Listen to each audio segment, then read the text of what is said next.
Trust. Trust is a big and important part of our lives. It connects not only families, but also businesses, communities, and even nations.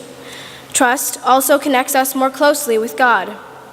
But sometimes trusting God isn't always easy, especially when we are facing new situations.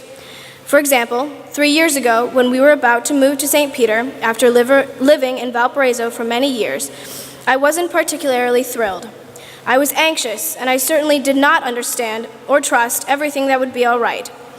After all, my home was in Indiana. I had friends and a great school. Other friends of mine who had moved told me they didn't like their new school or church and had no friends. So the thought of moving didn't really set me at ease. However, after lots of support and encouragement, we decided to move. Before we left, we visited an old family friend, Walter Wongren, and I expressed some of my worries to him. He paused, smiled, and looked me straight in the eyes and said, "Trust. Trust in God and the Holy Spirit. Trust in Him and you'll do fine, kiddo." In that particular situation of moving, trust in the Holy Spirit helped me to let go of some of my worries. And in fact, in this case, everything did go smoothly, and I have found many new friends. So, for a while, I thought trusting in the Holy Spirit meant simply letting go of worries and trusting that everything in life would be okay. If you trust in the Holy Spirit, then everything will work out great, as it did for me in the situation of moving. However, since moving and thinking more about the Spirit, I have realized that trusting in the Holy Spirit means much more.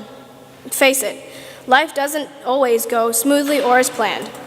Every situation does not always turn out great. We get sick, people die, or we have troubles at home, school, or work. Trusting in God's Spirit is not just trusting that everything will go well, or that God won't let you fall on your face before a big recital or a big game. Trusting in the Holy Spirit means a lot more because the Spirit itself is a much larger power than a giant fix-it-all being who makes everything in life go smoothly or as planned. Yes, trusting in God does comfort us, and the Holy Spirit is a great comforter.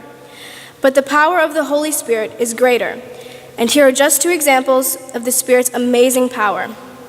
First, the Spirit is the giver of all life, and trusting in the Holy Spirit means appreciating the gift of life and each new day. Even when we face an illness or problems, we can be grateful that the Holy Spirit has given us life here and now. Every night, my family and I reflect on the day and talk about one thing for which we are grateful. And by doing so, we gain a deeper appreciation for the here and now of each day. Second, the Holy Spirit is also the Spirit of truth. In the Gospel of John, Jesus says that the Spirit of truth guides you into all the truth. So, trusting in this Spirit means even when things are tough and we don't know all the answers, God will guide us into the truth. Even in times of trouble, we can trust that the Holy Spirit will help us eventually see a bigger picture. Now, as I look back on my move, I see that trusting in the Holy Spirit helped me keep my heart and mind open for a bigger picture. It helped me be open to seeing new opportunities, growing in my faith, and meeting new people. So, through the ups and downs in life, remember that trusting in the power of the Holy Spirit is not a guarantee that everything in your life will work out great or go smoothly. Since the Holy Spirit is not only a comforter, but also the giver of life and the Spirit of truth, even when things do not go well or when life is hard, trusting in the power of the Holy Spirit can help you not only cope with worries, but also deepen your sense of gratitude for each new day, and help keep your heart and mind open to a bigger picture. In these and other ways, trusting in the power of the Holy Spirit is life-giving.